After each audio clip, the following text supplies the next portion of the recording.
Сайн байцгаана уу. Тэгэхээр Microsoft Office-ийн PowerPoint цуврал хичээлийг бошны ерөнхийдөө бол бэлтгэн та бүхэнд хүргэж байна. Тэгэхээр өнөөдрийн хичээлийн үед бол файлын хэмжээг хэрхэн зөв тохируулах гэсэн сэдвийн өнөөдөр хичээл явуулна.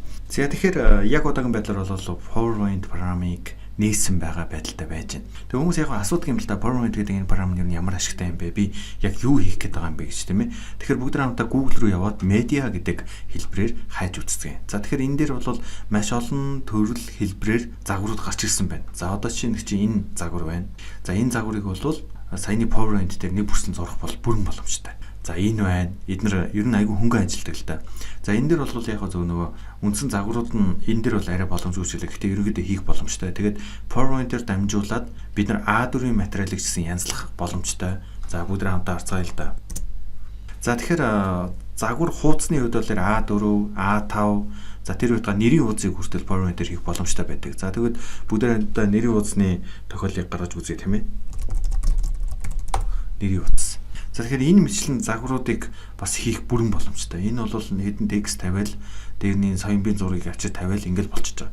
За тэгэхээр үндсэн PowerPoint-ийн програм руу яваад очие бүгдээрээ. За эшиг орчлоо. За new гэдэг хэсгээс бол хэд хэдэн загварыг бид нар харах боломжтой. За эдгээр бол сүүлд хэрэглэсэн хэлбэрүүд байна. За энэ дээр бол шинэ загварууд байгаа. За эдгээр загваруудыг ашиглаад өөрийнхөө үзүүлэн болон эсвэл ямар нэгэн зүйлийг хийхээр зорж байгаа бол ер нь бол буруутгах зүйл байхгүй л дээ. Эднийг ашиглаж болно.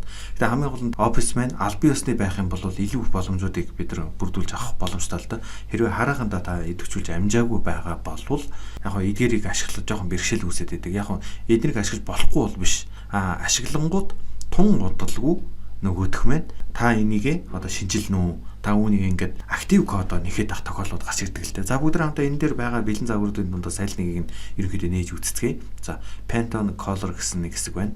2022 оны шинэ тренд өнгөх гэж ерөнхийдөө яриад байдаг. Тэгээ энэ дээр харах юм бол ийм хөөрхөн дизайнууд бол эндээс ингээд гарч ирж болдог. Гоё загварлаг байгаа сте тий. Үүнийг ингээд шууд янзлаад явах боломжтой. Энэ бол PowerPoint-ийн new гэдэг хэсгээс гарч ирж байгаа загварууд маань бол энэ байгаа даа гэдэг та бид ойлгооч.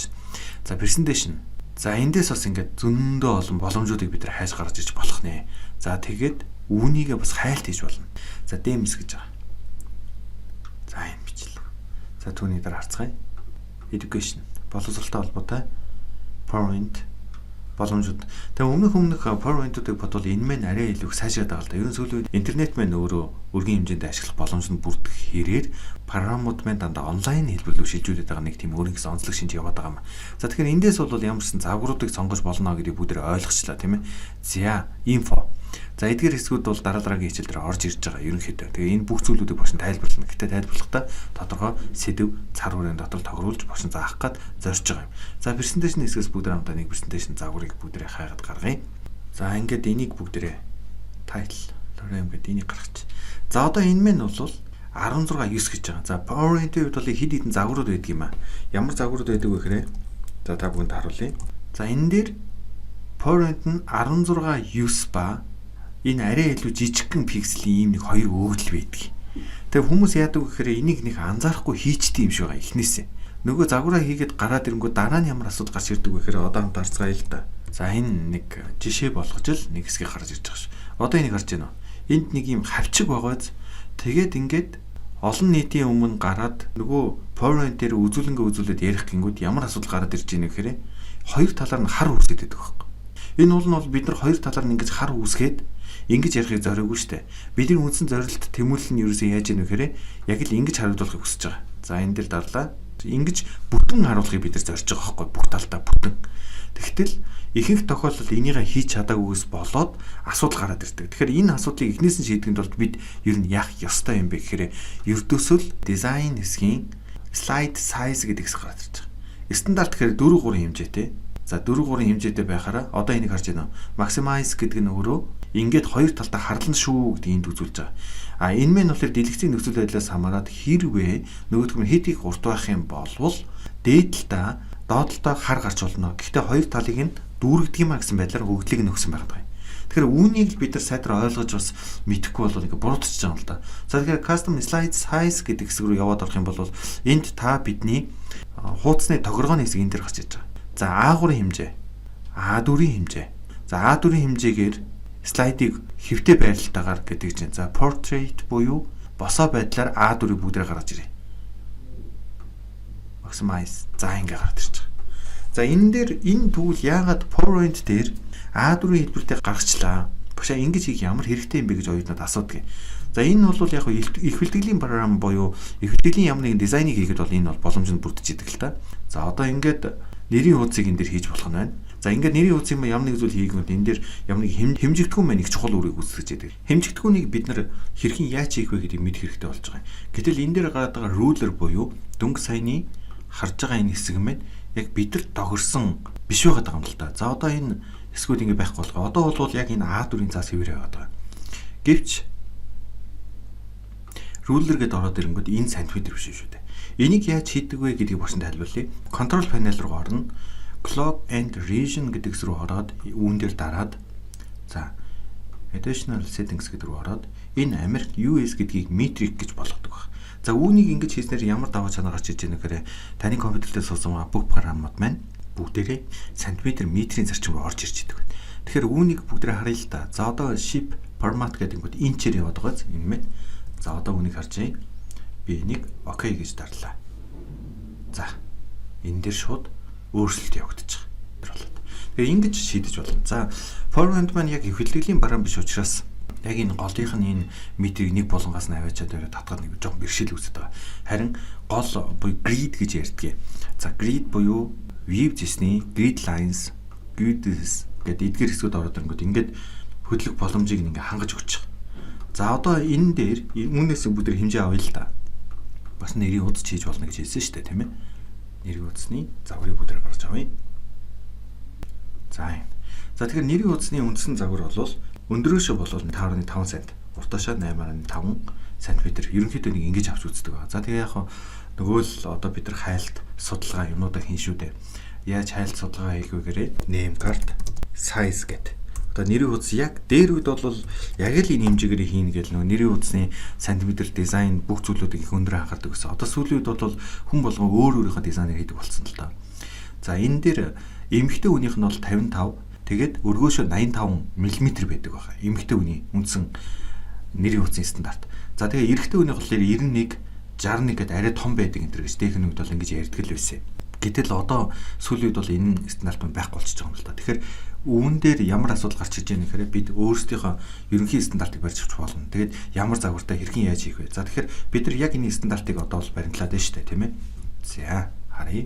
Shape, format, 5.5, 8.5. За үүнийг ингээд copy dot доош нь ингээд явуулаад иж болох нь байна. Хэрвээ энэ дотор дизайныг хийчих юм бол шүү дээ. Тэгээд нөгөө талаа мөн адил copy dot нөгөө талд нь тавьж болно. За энэ хоёр маань төв рүүгээ бас нэг тэмүүлэх нь л их чухал байгаа. Яагаад гэж нэгээр принтер дээр ямар нэгэн зүйлийг хэвлэе гэх юм бол та ерөөсөө автоматар нэг зүйлийг ойлгочих хэрэгтэй. Энэ талаас 3 мм, энэ талаас 3 мм, эндээс 3 мм, доороос 3 мм-ийн хэмжээндээ бол түүнийг нь би ямар ч принтер хэвлэдэггүй байна. Тэгэхээр тэр стандартаа тооцох юм бол төв рүүгээ тэмүүлэх нь ер нь бол зөв болчдөг л та төв рүүгээ. За энэ мэтчлэгээр нэрийн хуудас хийж болох нь. За багш нь бол нэрийн хуудсын талаар ярьлаа. За одоо бүгдээ хамтдаа дараагийн хэсэг буюу өөр зүйлийг хийж үзье. За устгалаа. Хайжууш нь болгоё. За багш нь нэг зүйл бэлдсэн юм аа. За тэгэхээр бүгдээ хамтдаа талбараа нэгдүгээр зөв байршуулъя. За одоо бидний хийх гэж байгаа зүйл бол үүнийг бид нар хийх гэж байгаа. За үүнийг хийхэд бол бид яах ёстой вэ гэхээр insert shapes гэдэг хэсгээс за энэ мэн бол ямар нэгэн байдлаар хэвлэхгүй учраас үндсэн нүрийг нь бол тэр чигт нь адилхан загвартай болгох. За одоогийн байдлаар бол би шар өнгө сонгочлоо. За гэтэл энэ шар өнгө мэн жоохон бараан шар байж таарсан. Бараан дуу шар. Тэг яг нөгөө PowerPoint-ийн эдгээр програмууд маань нэг жоохон сул тал байдаг юм а. Ямар сул тал байдаг вэ гэхээр энэ мэн үзүүлэн хийх зорилтыг байхгүй юу. Тэг үзүүлэн хийх дээр нь зурх боломж олцоо байгаа юу байгаа. Гэтэ сул тал нь юунд орж ийн гэхээр нөгөөх маань яг бусад их бэлтгэлийн програмууд шиг уян хатан байж чаддаг бол тэ. Гэтэл энэ дээр боломжийг бид нар үүсгэж гарч ирэх хэрэгтэй. За одоо энэ үүний дээр хэдэн текстүүд бичигдсэн байна тийм ээ. За энэ дээр бүгд хамтаа батын дорж гэдэг энэ текстийг оруулад за нөгөө юу юм болохоор PowerPoint програм болохоор бас нөгөө уян хатан матан уул нь бол энд эндээс нэг файлыг нөгөө рүү зөөхөд бол их хамархан гоё. Гэвч тэгэл нөгөө мундаг аппликейшнуудыг бодох юм бол жоохон сул л да. Steve. За ингээд оруулж ирж байгаа. За үүнийг жоохон зайтай болгох хэрэгтэй мөр орондын зайг нь. За зайтай болчлоо. Одоо яг энэ дотроо ингээд юмнууд хийхээр шууд автоматар фонт нь жижигчээд идэх тал байдаг. Тэгэхээр энэнийг жоохон доош нь ахиулангууд буцаад ингээд томорчихно. За энэ мэн гол руугаа төвлөрсөн учраас тавиад за үүнийг болд болох хэрэгтэй юм байна. За болд болгочлаа. За бид нар энийг үндсэн үүргэнд тусчлаа. Хоёр дахь нь хажуу талд нэг юм текст өчгөн байна тийм ээ. Үүнийг томруулах хэрэгтэй. Томруулахаас өмнө бүгдээрээ хажууч нь хэвтүүлчих. Тэгэхээр хажууд нь хэвтүүлдэг гэсэн нь бол энэ байна л да. Тэгээ үүнийг ингээд дангаар нь ингээд дарах юм бол та яг хажууд нь хэвтүүлсэн үгүй юу гэдэг дээр ингээд барьцгүй. Тэгэхээр shift-ээ дарж хагаад ингээд дарах юм бол бас боломж нь бол арай илүү байдаг. За үүнийгээ тавиад Ctrl A гэж идэвхжүүлж хагаад бүгдээр томруулчих. За томруулах ингээд бас болохгүй байгааз. Тэгэхээр нөгөө зайг нь томруулж өгчээж энэ хэсгийг ингээд нэг ойртуулна штэ. Тэнгүүт текст нь жижигчээд байгаа. Тэгэхээр үүнийгээ уян хатан байж чадахгүй энэ маань. Тэгэхээр тэгэл зохицуулна штэ. Яагаад гэвэл яг зориултын бус юм дээр хийж байгаа гэдэг утгаараа. За ингээд. За одоо болт болгоё. Жаахан бүдүүлчихлээ. За нэг ойролцоо болж байна тийм ээ. За энэ дээр нэг байгаа нэг дөрвөлжин юунод хэмжээсүүд бидэрт нэг харахад төвөгтэй байгаа учраас энийг түрдээ авчи. Вивжсэний. Тэгээд бидэрт одоохондоо юу маань хэрэггүй штэ. Ruler маань хэрэггүй учраас үнийг аваад за үнийг жоохон доош нь болгоод за зүт. За ингэж байгаа. За одоо энэ нэг доор нь байгаа текстийг бол та бүхэн яаж хийх вэ гэдгийг ерөнхийдөө бас ойлгочлаа тийм ээ. Бүгдээ хамтаа хар текстийг яаж хийх вэ гэдгийг бүгдээ ойлгоцсон юм чинь. Энийг нэг яахан ерөнхий байдлаар хийгээд явчих. Энэ нэг текстээс нөгөө текст рүү бас орчих гээд байдаг. Яг энэ тал дээр PowerPoint жоох сулал та яалтчгүй. Яг үүнийг идэвхжүүлэх гэж зорж итэл нөгөө тал нь идэвхжиж өгч болдог. За энэ. За энэ дээр томруулж хагаад улаан болгоод болт болгоч. За ингээд бид нар үндсэн загвар гарчлаа. За одоо энийг хийх шаардлага гарч иж байгаа. За үүнийг нөгөө нэг бүрчлэн зураад сууж явах бид нар боломж олцоо сул байгаа учраас бүгдээрээ Google-ээс бас зураг хаагаад үзье. Ер нь бол яг нэг юм алдаа байдаг юм аа. Оюутнууд бол ер нь яг ин компьютер сурч байгаа хүмүүс. Яг ингээд энэ зургийг бүгдээрээ хамтдаа хийн гэл нэг юм сэдв үг нь штэ. Яг л түүнийг нийх гэл дайрчдгийг. А тэрэнд бол түүнийг бас өөрөөр хийж болно штэ. Paint picture. За хаагаад үзье. Тэнгүүтээ энэ дээр black авчиж үзье. Тэгвэл энэ ингээ гарч ирж штэ. За одоо энэ зургууд дээр нэг сонирхолтой өгөл гарч ирнэ. За энэ зургийг ингээд идэвхжүүлж байгаа зүгээр яхаа өөр зураг байсан ч болно шүү дээ. Заавал одоогийн байдлаар бол бид нар яг энэ зураг шиг болгох гээгүй. За үүнийг копидод авчиад тавьчих. За. За тэгэнгүүт энэ дэр нэг юм цагаан ингээд одоо төвөг болоод эхэлж байгаа. Уул нь цагаангүй ээжэж эн чинь өөр нэгэн өнгө аясыг дагуулж байгаа шүү дээ. А цагааныг яаж байхгүй болгодог вэ гэхээр picture format system-ийн color хэсэг дээр set transparent color гэж нэг байдаг. Энийг хэрвээ би цагаан дээр нь дарах юм бол яг одоо дарах юм бол цагаан өнгө нь алга болно. За энэ. Алга болчихж байгааз. А хэрвээ хар дээр нь дарах юм бол хар нь алга болгоно. За ингээд бид нар үндсэн санаагаа ер нь бол гаргаад ирчих болж байгаа юм. За бид нар энэ гоё убаг бол авчиж тавьсангүй шүү дээ. Гэхдээ бид нар ойролцоо байдлаар дизайн хийж байгаа. Тэгэхээр одоо нөгөө доор нь энд нэг хэдэн лого мого юмнууд байсан байна. Тэгэхээр тэр лого юмнууд гэсэн та нар яаж оруулах учраа бол олчлоо шүү дээ. За бүгдээ одоо логог үзье. За энэ дээр үед бол яадаг гэсэн бэхээр зураг ингээд идэвхжүүлээд нөгөө зургаа копи доод одоо энийг хадгалаад гэсэн save as игээд тэгдэг байсан бол одоо нэг юм давуу чанартай болчиход байгаа. Copy гэж дарлаа ингээд орчихсон. За энийг та бүхэн сая цагаанаас нь яаж салах вэ гэдэг бол ерөнхийдөө бол ойлгоцсон. Өөр нэг арга зааж өгье багш. Лого PNG гэж тайчих болно. PNG гэдэг нь юу юм бэ гэхээр ямар нэгэн ардталтаа фонгүй одоо ийм цагаангүй гэсэн үг. За бүгдийн цагааныг устгах чи тийм ээ. Ийм зүйл гарч иж болдог. За Ctrl V. PNG бол ер нь их алдартай штэ. За энэ дээр ингээ артлын фон байхгүй ингээд ороод ирж байгаа хэвчээ. Тэгэл ингээл энэ доор нь хэд хэдэн газрын логонуудыг авчиад авчих боломжтой байна. Тэгэхээр бидний үндсэн зорилт маань ерөөсөн өнөөдөр хичээл дээр форматыг яаж үүсгэх юм бэ буюу үндсэн тэр файл хэмжээг бид яаж гаргаж авах вэ гэдэг бол бидний хувьд бол өнөөдрийн гол зорилт байлаа. За бид нар 4 3 16 19 гэсний 16 19-ний илүү дээр шүү гэж багш санал болгомоор. Тэгээ тухайн лекц мэкс тавих гэж байгаа ч юм уу хаана очиж би үзүүлэнгээ үзүүлэх гэж байгаа гэдгээ сайдар судлаад ер нь ямар шийдчихвэл их зүгээр байдгийг. За энэ дотор одоо A3-ын хэмжээ байна, A4-ын хэмжээ байна, за B5 байна. За ингээд бусд нь бол банерын стандартанд явж гин. За энэ бол дөнгө саяны бидний үндсэн стандарт маань явж гин те. Энэ мэтлэн. За үүнээс гадна бас та өөрийн хэмжээг бас өгч болох юм шүү дээ. За энэ дээрээс шинэ хэмжээ хэмжигдэхүүн өгөөд асуудлаа шийдэж бас болох юм. Энэ мэтлэнгээр бид PowerPoint дээр тодорхой хэмжээний шин загвар дизайн ингэж гаргаж ирж болдог байх нэ. Тэгэхээр өнөөдөр багш нь зүгээр нэг файл засны new-ийн энэ дээр юм байдгаа гэдэг хичээлийг заагаад зогсох бус илүү их PowerPoint-ээр ямар боломж олцоо байдгүй бас ruler буюу view засны ruler-ийн эсгийг оруулаад энийг бид нар миллиметр болон сантиметр яаж болгодог вэ гэдэг хичээлийг заасан байна. Тэгээд өнөөдөр хичээл минь анхааралтай үзсэн байгаа танд маш их баярлалаа.